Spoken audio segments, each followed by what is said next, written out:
Hi, I'm Ed Stetzer, and I want to share with you my excitement about the partnership with Lifeway Research and the Baptist Missionary Association.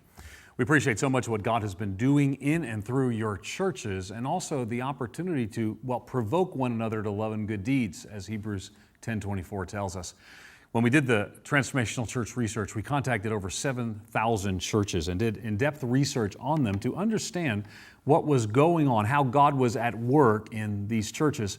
After 7,000 interviews of churches of all different denominations, we actually zeroed in and talked to 250 of them with one-on-one interviews, dozens of consultants spread out all over North America, from San Diego to Maine, from Seattle to Miami, and asked what was going on in those churches. We were looking for churches where men and women were being redeemed by the power of the gospel, where they were growing in their faith, where they were getting involved in small communities, and where they were serving others in the name of Christ. We're looking for transformation of individuals, transformation of churches, that was leading to transformation in communities. And so we began to find these things, and 7 elements began to emerge. And when we began to look and we learned what God was doing, we found principles and tools that could be transferable to all kinds of churches.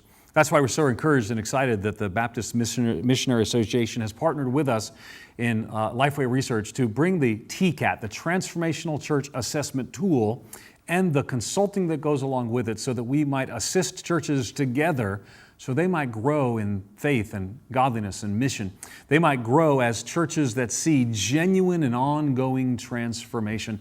That's our prayer. It's not just a tool or a book, but instead we found hope. When Tom Rainer and I wrote the book based on the research gathered by our Lifeway research team, one of the things we saw was hope. We found churches that were seeing men and women redeemed by the power of the gospel, becoming part of churches that were living on mission, that were impacting their community for Christ. And I'm excited that we're going to be able to help one another as we look together at the Baptist Missionary Association, the churches that gather together in this fellowship of churches, so that we might see the name and fame of Jesus more widely known in your community and in mine. Thanks for the partnership, and thanks for working together with us.